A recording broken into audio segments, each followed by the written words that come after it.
Welcome everybody. The hiatus is officially over.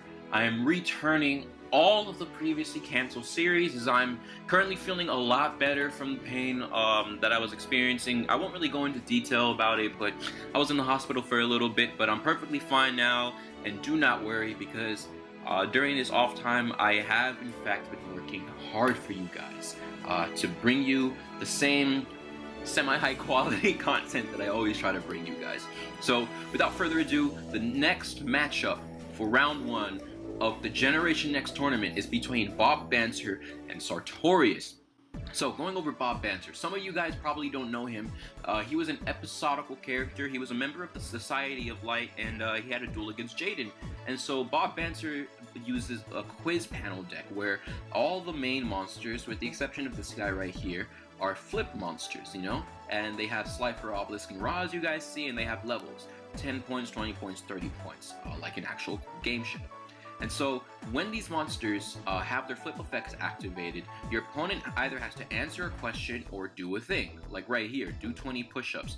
Or right here, you have to say this thing 3 times fast. And so, if your opponent does the thing successfully, then you take 500. If they fail, they take 500. And once these guys get destroyed by battle after their effects activate, the next level shows up, and so the damage actually increases. So it goes from 5 to 8 to 1200 damage. And so then there's also Quiz Panel 9, where if you get to summon him, all your quiz panels in your graveyard go right back into your deck. So this is an extreme troll burn deck, to say the least.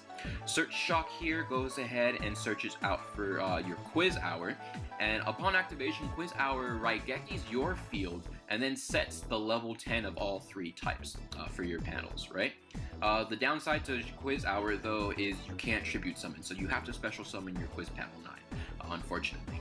You also have all sorts of other tricky things like right or left quiz, which is, oh, which hand is it in?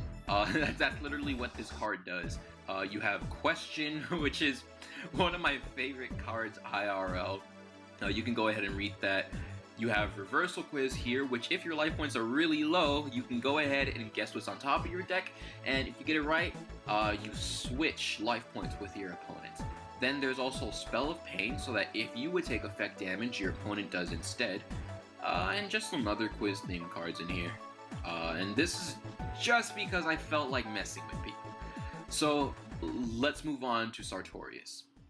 So here we have Sartorius, who was the main villain, so to speak, during the Society of Light arc of Yu-Gi-Oh! GX. And so Sartorius was a fortune teller, and so his cards reflect that.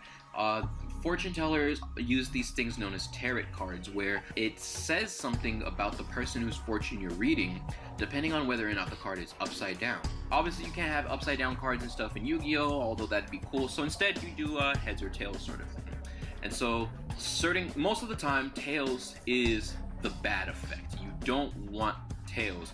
However, there are some times where it's actually a good thing to have, like the Hanging Man, where tails lets you destroy something and do burn damage, or the Fiend, where tails gives you a dark hole whenever he attacks, you know. So there are good sides, and the one downside, or the biggest downside to this, aside from the luck factors, it's really top heavy as far as tribute monsters.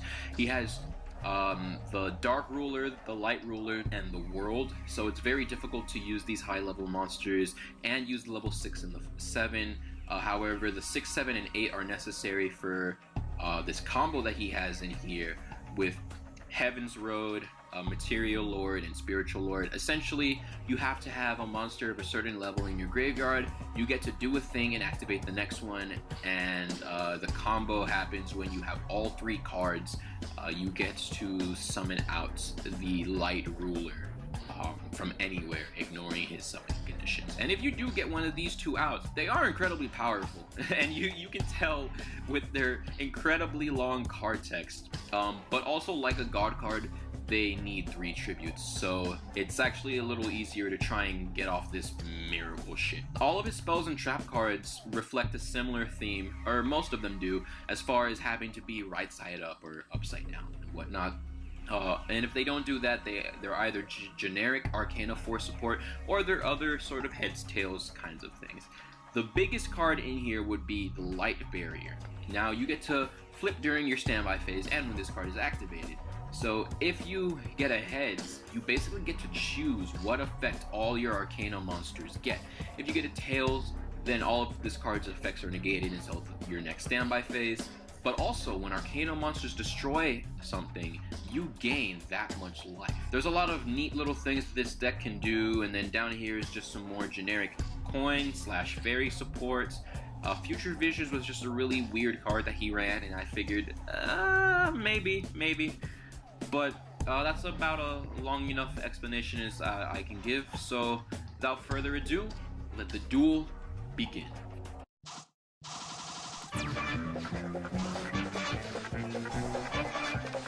It's time to play right or left. I'm going to put this card behind my back, and the opponent guesses which hand it's going to be in. If they guess correctly, they gain 500, and if they guess incorrectly, they lose 500. High stakes here, folks. Let's see what the opponent guesses.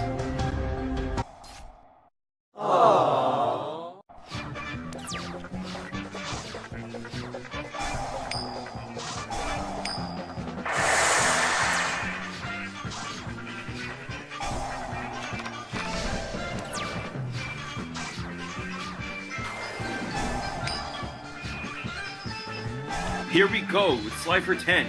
The opponent must do 20 push-ups within 10 seconds for 500 points.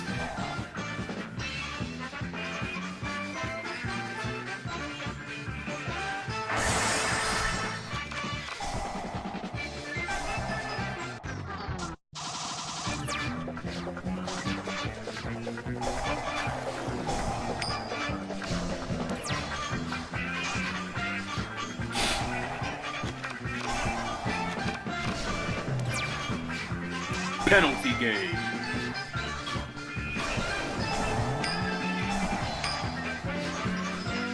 Obelisk 10. For 500, name the 3 cards in Huge Revolution.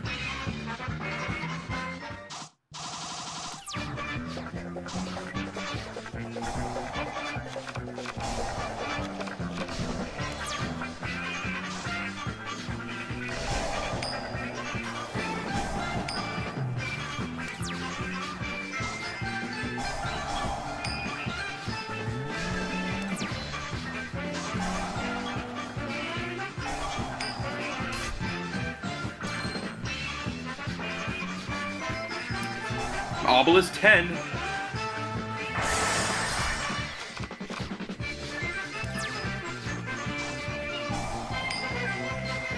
Raw 10 for 500. Say Gaga Giggle, Giga Gaga Giggle, and go Giga Gaga Giggle 3 times each.